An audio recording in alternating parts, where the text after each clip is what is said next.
Out of all the Grand Slams, the US Open has the highest prize money. Roger Federer didn't even play in the US Open in 2021 and is still one of the top earning athletes in the world this year. So, how are athletes making millions despite skipping the highest paying tournaments? The answer is endorsements. Brands spend giant sums of money backing athletes and onboarding them as ambassadors. And when you look at Roger Federer, his portfolio of brands that he endorses is absolutely unmatched. In today's short, we'll talk about how him being removed as Nike's brand ambassador in 2018 turned out to be a financial miracle for him. This is Siddhant, and welcome to a brand new episode of Let's Do Shorts.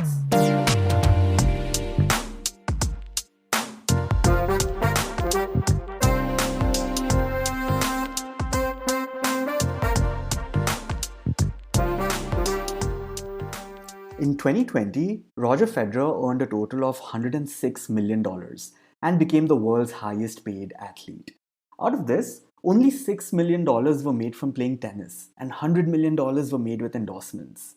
He has deals with Louis Vuitton, Mercedes-Benz, Rolex, Switzerland Tourism, Uniqlo. The roster is quite impressive.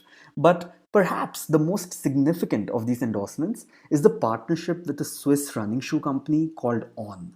If you haven't heard of the brand already, you will soon. And the story of how Roger Federer came to be associated with this brand is truly fascinating. Federer was a brand ambassador for Nike for most of his career. He was earning a massive $10 million dollars each year from the Nike deal. But the contract ended in 2018. Nike already had ongoing contracts with Serena Williams, Rafael Nadal, and Maria Sharapova, and they were feeling the pressure of low profit margins. As a result, they decided to not renew the contract with Federer, ending their long term relationship with him. What happened next was probably what no one saw coming. Federer signed with Uniqlo, the Japanese apparel brand who offered him a massive 10-year-long $300 million contract which pays him $30 million every year. That's 3 times more than what he was making with Nike. Now, there were two very interesting pointers in this deal. Number one, the agreement did not have a retirement clause, which meant Federer would earn $30 million dollars even if he decided to retire 3 years into the deal. And number two, the deal only covered apparel, not shoes. This is where things got really interesting. This is around when Federer discovered the Swiss shoe brand called On. He instantly fell in love with it and got photographed wearing it all around the world. Clearly, this was a big deal for On. A global superstar was wearing their sneakers. There was definitely scope for synergy, and it wasn't long before Federer was sitting and discussing sneakers and the future of sports with the brand's senior leadership.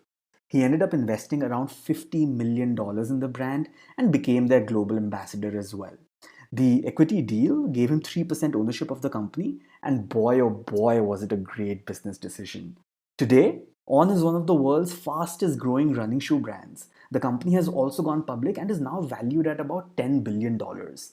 That means Federer's initial $50 million dollars stake is now worth about $300 million. Dollars. Isn't that insane? And just like that, the ending of a $10 million dollars deal with Nike turned into a $30 million dollars deal with Uniqlo and a stake in On worth $300 million. Dollars. And yet, nothing would make him happier than that 21st Grand Slam title that he's been chasing with all his heart.